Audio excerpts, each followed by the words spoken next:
Bonjour, voilà une nouvelle leçon de grammaire, bien sûr. Et voilà, je vais poser une question. Et la question, comment est-ce que on peut compléter un nom, n'importe quel nom? Voilà la question. On prend un nom, la table, la chaise, euh, le chien, etc. Et là, ce nom-là, tout seul, est-ce qu'on peut le compléter avec autre chose pour former ce qu'on appelle un groupe nominal? Il n'y a pas de verbe. Il n'y a pas de verbe. Un nom qu'on peut compléter avec un autre nom. Et on obtient une phrase qui est correcte, même s'il n'y a pas de verbe. Et voilà, c'est que entre le nom, le premier nom et le deuxième nom, on va les relier tous les deux avec ce que l'on appelle une préposition. Donc, la réponse, on peut compléter un nom par un autre nom et on obtient la formule suivante. On a un nom plus une préposition plus un nom. On va voir comment. Regardez ces phrases-là. J'arrête là. On dit par exemple un sac à main. C'est juste. Je vois un sac et je dis voilà, un sac à main. Un gâteau. Alors A, qui relie les deux noms, c'est une préposition. Un gâteau aux amandes. Le AUX, c'est le pluriel de A, puisqu'il y a amande au pluriel, donc je dois mettre AUX. C'est aussi une préposition. Gâteau aux amandes. Une leçon d'orthographe, d'apostrophe. Le travail du jardinier, du. La voiture de mon père. Donc, entre les deux noms, on les relie avec des prépositions. A, AUX, des apostrophes, du et de. Et cette construction nous donne ce que l'on appelle un groupe nominal. Nominal, c'est-à-dire qu'il n'y a que des noms. Je continue. Ah, pardon, il y a encore des. La réunion des professeurs. Des. Une veste en cuir. EN. Donc, si je compte les prépositions, il y a A, O, des apostrophes, du, de, des et en. Donc, il y en a 7. Tout ça nous donne une formule, une nature grammaticale qu'on appelle un groupe nominal. Bon, je continue.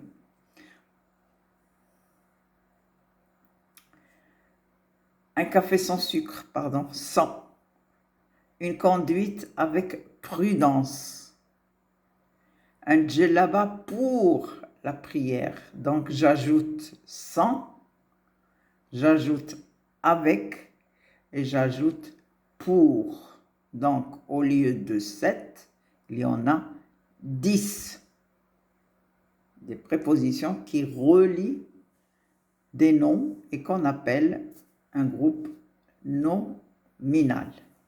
Je continue. Alors, voilà, comme ce que j'ai dit, toutes ces phrases sont des groupes nominaux. Donc, si on vous dit quelle est la nature de cette phrase, eh bien, on va dire que c'est un groupe nominal. Mais un groupe nominal peut s'ajouter à un groupe verbal.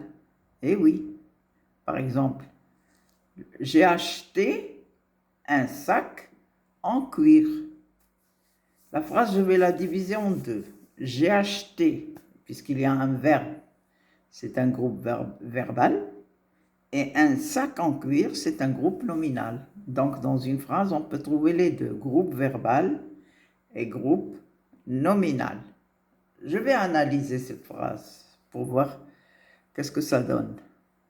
J'ai acheté groupe verbal. Voilà. Et j'ai acheté quoi?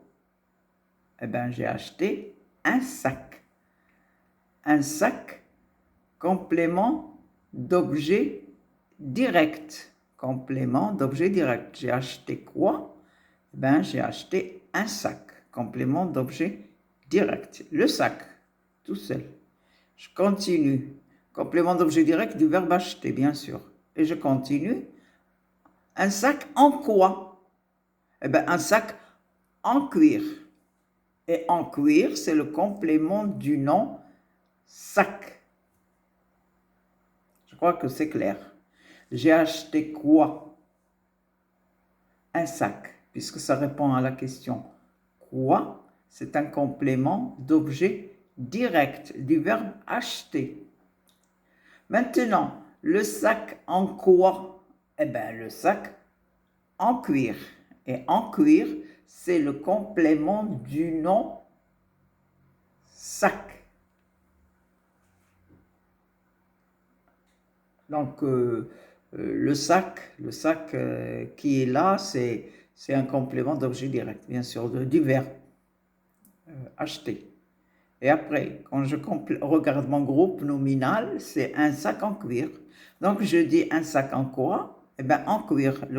En cuir, c'est un complément du nom sac. Donc, la phrase, elle est divisée en deux, un groupe verbal et un groupe nominal. Même s'il y a un groupe verbal, ça n'empêche d'avoir un groupe nominal. Attention, il y a d'autres natures qui peuvent compléter un nom. Oui, je dis un stylo à écrire. Là, c'est pas un nom, mais c'est un verbe. Un verbe à l'infinitif. Un stylo à écrire.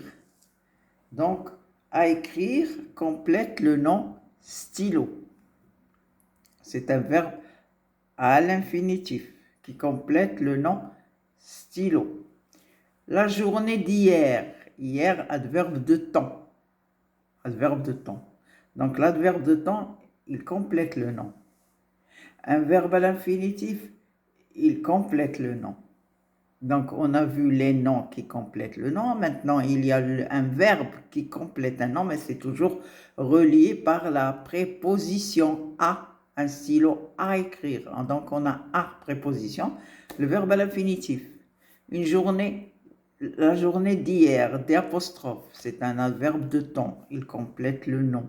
C'est un complément du nom. Voilà. Maintenant, la troisième partie. Regardez ces phrases. Une journée qui est ensoleillée. La ville que j'ai visitée est historique. La maison où j'habite est spacieuse. Le film dont tu m'as parlé est intéressant. Vous savez que qui, que, ou, dont sont des pronoms relatifs. Et un pronom relatif, il nous donne une proposition subordonnée relative. Comme vous voyez ici, regardez là, une journée qui est ensoleillée. Le nom, il est là. Qui est ensoleillée, c'est une proposition subordonnée relative, introduite par le pronom relatif qui. Et cette proposition subordonnée relative, elle complète le nom. Elle complète le nom journée. La ville que j'ai visitée est historique. Là, on a que, proposition subordonnée relative, qui complète la ville. La maison où j'habite est spacieuse. Alors, où j'habite est spacieuse, proposition subordonnée relative qui complète le nom la maison. Le film dont tu m'as parlé est intéressant. Donc, proposition subordonnée relative introduite par le pronom relatif dont et qui complète le nom. Voilà.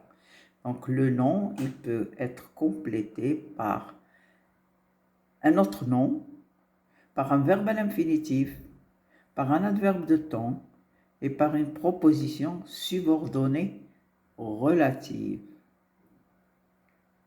Comment on appelle ça? Comment on appelle cette construction avec les propositions subordonnées relatives? Donc, ces phrases introduites par les pronoms relatifs qui, que ou dont sont des propositions subordonnées relatives. Elles complètent les noms. Voilà, elles complètent le nom. Donc le nom, il y a différentes natures qui peuvent le compléter. Donc, là, j'ai cette règle, un nom complété par un verbe à l'infinitif, un adverbe de temps, une proposition subordonnée relative nous donne un titre de grammaire qu'on appelle l'expansion du nom. L'expansion du nom. Qu'est-ce que ça veut dire l'expansion du nom? C'est-à-dire le nom, et on essaie, comment dirais-je, on essaie de le compléter, voilà, on le complète par d'autres natures, verbe à l'infinitif, adverbe de temps et proposition subordonnée relative. Là, vous allez me dire, est-ce que ce sont des groupes nominaux? Eh bien non. Les groupes nominaux, c'est les premiers qu'on a vus, non plus non. Non, préposition et non. Ça s'appelle des groupes nominaux. Mais là, on a le nom et qui est complété par d'autres natures. Donc, le nom complété par d'autres natures. Alors, on a le nom qui est un groupe nominal, mais il est complété par d'autres natures. Un verbe à l'infinitif, un adverbe de temps et une proposition subordonnée relative. C'est ce qu'on appelle l'expansion du nom. C'est-à-dire ajouter un nom d'autre nature, voilà. Maintenant, je vais aller, attention, le nom peut être au milieu de la phrase. Oui, on ne peut pas mettre, on met le nom tout seul, d'accord, mais là, on peut le mettre au milieu de la phrase. Je dis, je révise la leçon que je trouve difficile. La leçon, là, il y a un verbe. Donc là, j'ai un groupe verbal. Je révise la leçon. Tout ça, c'est un groupe verbal. Je révise quoi? La leçon. La leçon, c'est un complément d'objet direct. C'est un nom. Alors, que je trouve difficile. Qu'est-ce que je trouve difficile? C'est la leçon.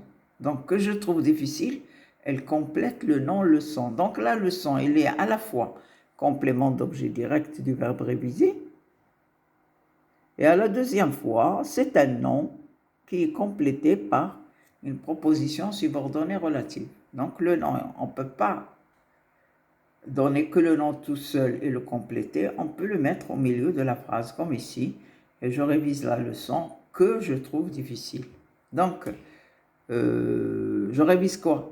La leçon, complément d'objet direct du verbe réviser. Que je trouve difficile, proposition subordonnée relative, elle complète le nom leçon. Elle complète le nom leçon, c'est l'expansion du nom. Donc la leçon, il est au milieu de la phrase, elle est complément d'objet direct dans la phrase verbale, et le nom leçon, il est complété par une proposition subordonnée relative. Voilà. Le but de cette leçon, pourquoi j'ai fait cette leçon, c'est que pour pouvoir distinguer le nom, et avec quoi on peut le compléter ce nom. Voilà, un nom qui peut être complété de différentes façons. Soit avec les prépositions que je viens de citer, soit avec un verbe à l'infinitif, soit avec un adverbe de temps, soit par des propositions subordonnées relatives. Voilà. Mais le nom, il ne peut pas être écrit tout seul. On peut le mettre au milieu de la phrase. Donc, il appartient à la phrase verbale, comme ce que j'ai donné ici. Je révise la leçon que je trouve difficile. Voilà, la leçon, elle est au milieu de la phrase, il est complément d'objet direct du verbe révisé et elle est complétée par la proposition subordonnée relative. Voilà. Ben, je trouve que la leçon, elle est claire. Voilà, ça fait partie des leçons de grammaire qu'on peut étudier. Et on étudie le groupe nominal. Voilà, les différentes formes du groupe nominal, comme ce que je viens d'expliquer dans cette leçon.